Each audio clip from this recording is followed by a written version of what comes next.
Ei, tu sabia que indígena não é tudo igual? Não? Aliás, já te ensinaram sobre quem eram os povos que viviam aqui quando os portugueses chegaram? Bom, se tu quer aprender mais, se liga no vídeo de hoje.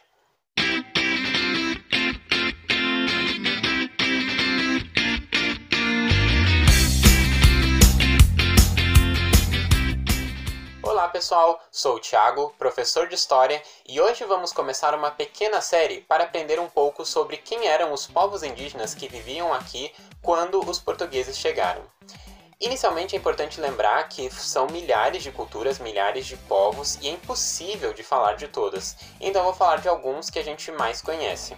E o primeiro deles, os primeiros grupos, fazem parte dos chamados grupos pré-ceramistas, que tinham como principal característica a não domesticação de plantas, ou seja, o não desenvolvimento da agricultura. Os primeiros dois grupos dentro dos pré-ceramistas são os Charrua e os Minuano, que também conhecidos como Pampeanos, e começaram a se constituir esses dois grupos por volta de 12.000 e 8.500 anos antes do presente, com a primeira onda de povoamento do sul do Brasil, através principalmente do rio Uruguai. Também são chamados de pampeanos, pois viveram na região dos Pampas, no Rio Grande do Sul, no Uruguai e na Argentina.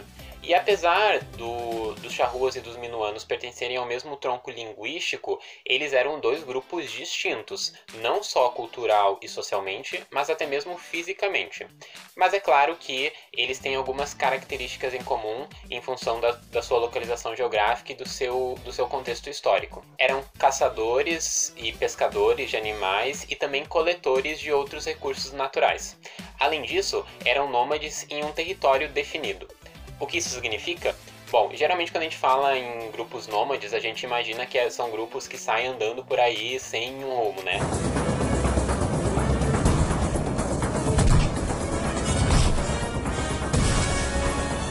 Só que na verdade, quando a gente fala desses grupos que eram nômades, eles viviam dentro de um território, claro, um território grande, mas que ao longo do ano eles mudavam dentro desse mesmo território.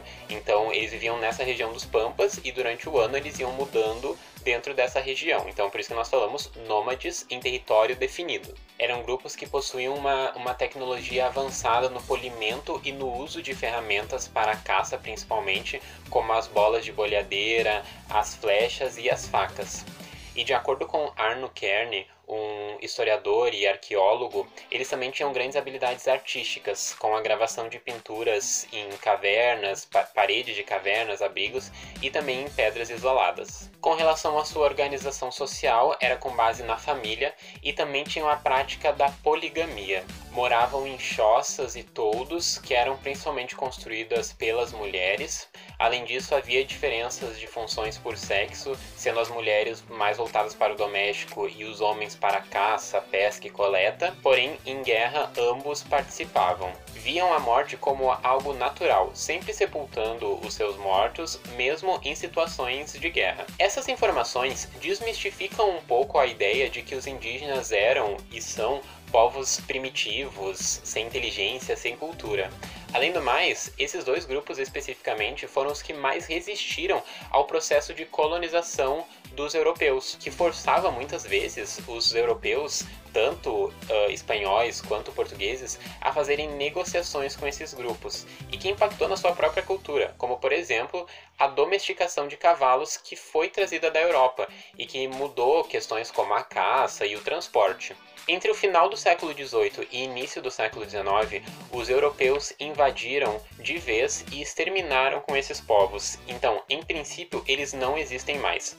Porém, nos últimos anos, algumas pessoas e grupos têm reivindicado e dizendo serem descendentes dos Charrua, criando aldeias, criando uma cultura própria e resistindo, lutando para que essa etnia permaneça viva.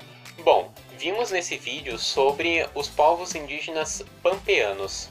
Mas tu sabia que existiram grupos indígenas que eram especialistas nas regiões das nossas praias e que construíram morros de até 30 metros de altura feitos de conchas e ossos de peixes? Bom, se tu quer saber mais, fique ligado no próximo vídeo. E se tu tem críticas construtivas ou dúvidas, Deixe aqui nos comentários, vamos dialogar. Até a próxima!